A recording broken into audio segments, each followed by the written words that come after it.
رسول اللہ صلی اللہ علیہ وسلم کی سیرت کی اگر ہم بات کریں اس ایک پہلو کی کہ آپ کیسے شوہر تھے، مثال کے طور پر تو رسول اللہ صلی اللہ علیہ وسلم کے بارے میں حضرت عائشہ سے سوال کیا گیا کہ حضور کیسے شوہر تھے۔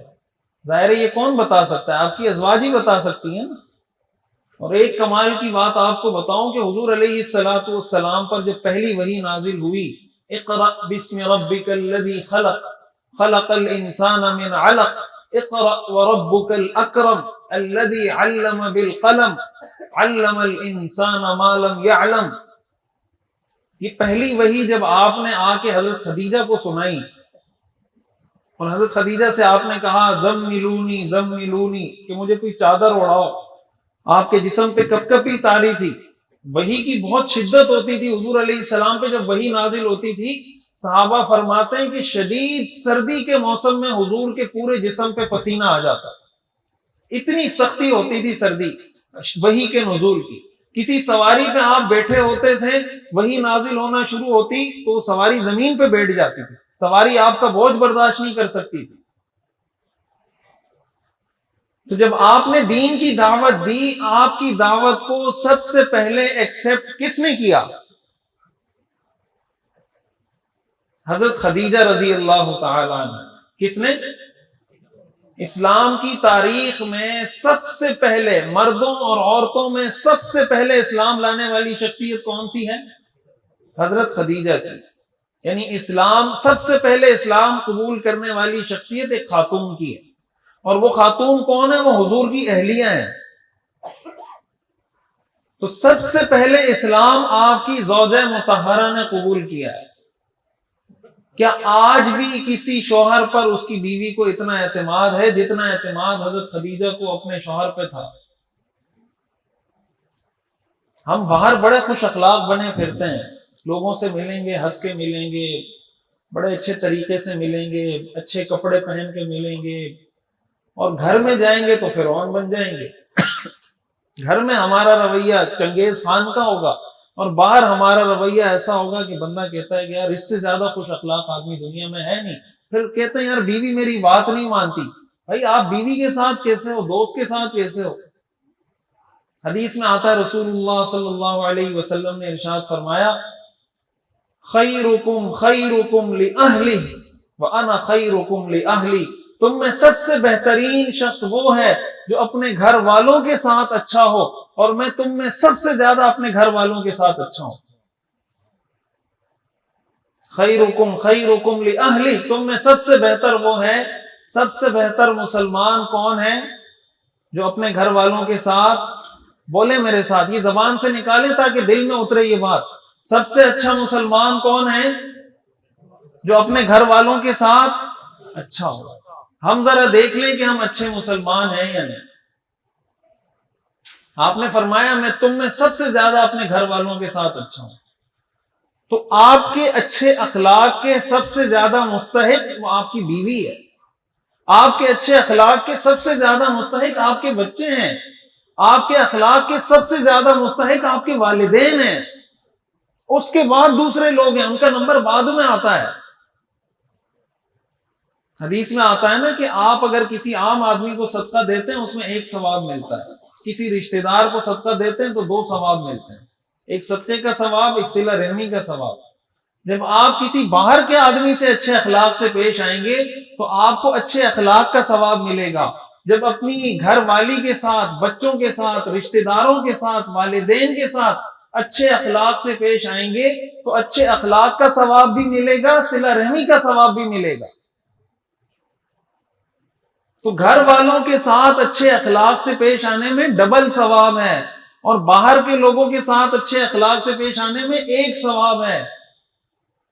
تو اگر ایک آدمی گھر میں چنگیز خان بنا ہوا ہے، باہر اس کے اچھے اخلاق ہیں، اس کا مطلب یہ اچھا مسلمان نہیں ہے۔ حضرت عائشہ رضی اللہ تعالیٰ، تو میں آپ کو یہ بتا رہا تھا کہ سب سے پہلے اسلام قبول کرنے والی آپ کی زوجہ مطہرہ ہیں۔ اس سے معلوم یہ ہوا کہ ایک شوہر کا کریکٹر ایسا ہونا چاہیے کہ اس پر سب سے پہلے اعتماد اس کی بیوی کرے۔ شوہر کا کریکٹر کیسا ہونا چاہیے کہ اس پر سب سے پہلا اعتماد سب سے پہلے کون کرے؟ اس کی بیوی. اب آج ہم میں سے ہر آدمی اپنے آپ کو دیکھ لے کہ ہماری بیویوں کا ہم پر کتنا اعتماد ہے، کہ ہماری بیویاں ہمیں کتنا سچا سمجھتی ہیں، یا ہمارا رویہ اپنی بیویوں کے ساتھ کیا ہے. میں جب کہیں جا کے اس طرح کا بیان کرتا ہوں، لوگ مجھے کہتے ہیں مولوی صاحب آپ تو ایک نیا پھڈا کھڑا کر کے چلے گئے، عورتوں کو بھی آواز جاری ہوگی بیان کی، وہ پھر کہیں گی اچھا ایک ہم نے کام یہ بھی کیا ہے کہ ہم نے عورتوں کو دین سے کاٹ دیا گیا. ہمارے معاشرے کے جو مسائل ہیں نا، ان مسائل میں سے ایک مسئلہ یہ ہے کہ عورتوں کو ہم نے دین سے بالکل کٹ آف کر دیا. بھائی آدمی تو کبھی مسجد چلا جائے گا نا، جمعے کا بیان سن لے گا، کوئی درس قرآن سن لے گا، درس حدیث سن لے گا. عورت جو بنات کے مدرسے میں جا رہی ہے وہ تو جا رہی ہے، باقی عورتیں کیا کریں گی؟ وہ دین کہاں سے سیکھیں گی؟ ان کے دین سکھانے کا انتظام کرنا چاہیے ہمیں. یہ والدین کی ذمہ داری ہے، شوہروں کی ذمہ داری ہے، بھائیوں کی ذمہ داری ہے، گھر کے مردوں کی ذمہ داری ہے کہ اپنے خواتین کے دینی تعلیم کا کوئی انتظام کریں، ان کو دین تو سکھائیں کم از کم. حضرت عائشہ رضی اللہ تعالی عنہ سے پوچھا گیا کہ حضور گھر میں کیا کرتے تھے، کیسے تھے؟ آپ علیہ الصلوۃ والسلام نے فرمایا، حضرت عائشہ نے فرمایا کان فی محنت اہلی، کہ حضور اپنے گھر کے کام کاج کرتے تھے جب گھر تشریف لاتے تھے. گھر کے کام کاج کیا ہوتا ہے؟ گھر کے کام کاج کیا ہوتا ہے؟ برتن دھونا، صفائی کرنا، جھاڑو لگانا، یہ گھر کے کام کاج ہوتے ہیں. کپڑوں میں خود حضرت عائشہ نے فرمایا کہ آپ اپنے کپڑوں کو خود پیون لگا لیا کرتے تھے. کہیں سے کوئی کپڑے پھٹ گئے آپ نے خود پیون لگا لیا. اپنے جوتے آپ خود گانٹ لیا کرتے تھے، کہیں سے جوتے پھٹ گئے آپ نے خود اس کو سی دیا. یہ آپ کا طریقہ کار تھا گھر میں. اور حضرت عائشہ فرماتی ہیں کہ جب اذان ہوتی تھی تو آپ بالکل ایسے بدل جاتے تھے گویا ہمیں پہچانتے ہی نہیں، اور فوراً آپ مسجد کے لیے نکل جاتے تھے. جب تک اذان نہیں ہوتی بالکل ایسے بیٹھے ہوتے جیسے عام لوگ اپنے گھروں میں ہوتے ہیں.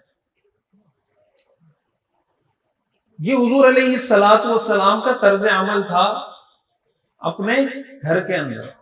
میں اکثر یہ بات کہتا ہوں کہ آج کوئی شوہر اپنا بٹن، اول تو کوئی بٹن ٹوٹ گیا، بٹن آپ کو لگانا پڑ گیا، ایک ہفتے تک بیوی کو تانے دیتا رہتا ہے.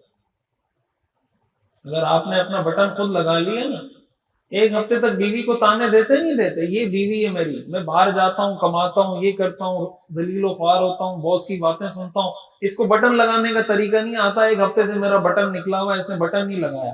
ایک بٹن لگایا، ساری زندگی بیوی پہ احسان کرتا رہے گا کہ یہ بٹن میں نے لگایا تھا. حضور علیہ الصلوۃ والسلام اپنے کپڑوں میں خود پیون لگاتے تھے، کبھی کسی بیوی پہ احسان نہیں کیا کہ یہ پیون میں نے لگایا. یہ فرق ہے ہم میں اور ان میں. تو اگر گھر کا کوئی کام کاج کرنا پڑ جائے، اگر گھر والی بیمار ہے، آپ کو چائے بنانی پڑ گئی، بھائی آپ کو خوش ہونا چاہیے کہ چلے میں بھی کوئی خدمت کر سکا اس کی.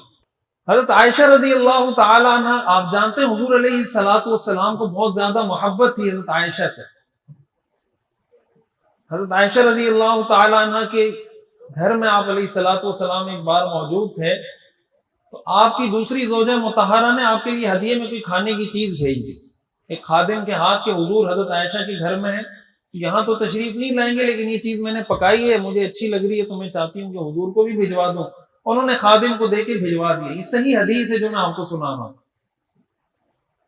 جتنے واقعات میں سبق میں ابھی بیان میں آپ سنیں گے، یہ صحیح احادیث کے واقعات ہیں جو میں آپ کو سنا رہا ہوں. ان سب کا حوالہ پیش کرنا، ان سب کی ذمہ داری، میں ذمہ دار ہوں ان سب کا الحمدللہ. یہ صحیح بخاری کی حدیث ہے جو میں آپ کو سنا رہا ہوں. تو جب حضرت عائشہ کے سامنے وہ برتن آیا، حضرت عائشہ نے اس خادم کو دیکھا، حضرت عائشہ کو غصہ آ گیا کہ بھائی میری باری میں دوسری بیوی نے کیوں کوئی چیز بھیجی. اور ظاہر ہے بیوی کو غصہ آنا فطری ہے. اگر آپ کی دو بیویاں ہیں تو ایک بیوی کبھی سوکن کو برداشت نہیں کرتی. حضرت عائشہ کو غصہ آیا کہ میری باری میں انہوں نے کیوں کھانے کی چیز بھیجی ہے. حضرت عائشہ اٹھی، وہ برتن ہاتھ میں لیا اور اٹھا کے زمین پہ پٹک دیا اور وہ ٹوٹ گیا. اب میں عموماً یہ بات کہا کرتا ہوں کہ دیکھیں، آپ تھوڑی دیر کے لیے اس کو یہاں سٹاپ کریں، اس واقعے کو آپ یہاں پہ تھوڑی دیر کے لیے سٹاپ کریں. آپ تھوڑی دیر کے لیے یہ تصور کریں کہ آپ کے کسی قریبی دوست نے یا آپ کی دوسری بیوی، اس نے آپ کے لیے کوئی چیز بھجوا دی آپ کے گھر، اور آپ کی بیوی کو غصہ آیا اور اس نے اٹھا کے زمین پہ پٹخ کے توڑ دیا۔ آپ کے کسی دوست نے آپ کے لیے پرفیوم بھجوایا، اور آپ بیویوں کو قریبی دوستوں سے بھی جلن ہوتی، جس طرح سوکن سے بیویوں کو تکلیف ہوتی ہے نا، آپ کے جو قریبی دوست ہوتے ہیں ان سے بھی بیویوں کو تکلیف ہوتی ہے کہ آپ اس کے ساتھ زیادہ کیوں بیٹھتے ہیں۔ بیویوں کی فطرت ہے یہ۔ تو اگر وہ آپ کی بیوی وہ اٹھا کے پٹخ کے زمین پہ توڑ دے، آپ کا ریئیکشن کیا ہوگا؟ سمجھ آ رہی ہے بات؟ ہمارا ریئیکشن کیا ہونا چاہیے؟ وہ اللہ کے رسول کے عمل سے ہم سیکھیں گے، جو آج تک ہم نے نہیں سیکھا، اور ہمیں یہ بہت پہلے سیکھ لینا چاہیے تھا۔ اور اگر ہم نے یہ سیکھا ہوتا، یہ جو میں بتا رہا ہوں 35% طلاق کا ریشو بڑھا، یہ نہ بڑھتا، یہ ہمارے گھر کے اختلافات نہ ہوتے، اس لیے کہ اللہ کے رسول کے طرز زندگی میں ہی کامیابی ہے، اس کے علاوہ کوئی طریقہ زندگی اختیار کریں گے کبھی کامیاب نہیں ہو سکتے۔ آپ علیہ الصلوۃ والسلام نے جب دیکھا وہ اٹھا کے پٹخ کے توڑ دیا، حضرت عائشہ نے، آپ علیہ الصلوۃ والسلام خود اٹھے، وہ سارے برتن کے ٹکڑے جمع کیے اور جمع کر کے ایک سائڈ پہ رکھ کر حضرت عائشہ سے فرمایا، اس خادم سے کہنے لگے، غارت امکم، تمہاری ماں کو غصہ آ گیا، تمہاری ماں کو غیرت آ گئی ہے کہ میری باری میں دوسری بیوی نے کیوں کچھ بھیجا۔ اور پھر آپ نے حضرت عائشہ سے اتنا فرمایا کہ تم نے ان کا ایک برتن توڑا ہے تو بدلے میں تمہیں ایک برتن دینا ہوگا۔ یہ شریعت کا حکم ہے، آپ کسی کا گلاس توڑیں گے تو گلاس آپ کو دینا ہے۔ آپ نے فرمایا تم نے ایک برتن توڑا ہے تو بدلے میں ایک برتن ان کو دے دیں، اور معاملہ کیا ہو گیا؟ Chapter close. چیپٹر کیا ہو گیا؟ کلوز ہو گیا۔ اب اسی واقعے کو آپ اپنے اوپر امپلیمنٹ کریں کہ آپ کے ساتھ ایسا ہوا تو آپ کیا کریں گے، آپ کا ریئیکشن کیا ہوگا۔ اب دیکھیں، بیوی کی جو شوہر سے محبت ہے، یہ اچھی بات ہے بری بات ہے؟ بولیں، بیوی کی شوہر سے محبت اچھی بات ہے بری بات ہے؟ تو اگر وہ محبت میں کوئی ایسا کام کر رہی ہے جس سے وقتی طور پر آپ کو تکلیف ہو رہی ہے، لیکن آپ کو یہ پتا ہے کہ وہ یہ عمل کسی دشمنی میں نہیں کر رہی، وہ یہ عمل کسی بغض کی وجہ سے نہیں کر رہی، وہ یہ عمل کسی عداوت کی وجہ سے نہیں کر رہی، بلکہ اس عمل کے پیچھے اس کی محبت ہے، اگر آپ کو یہ پتا ہے تو آپ کو اس کو مارنا چاہیے، پیٹنا چاہیے یا صبر کرنا چاہیے؟ بولیں۔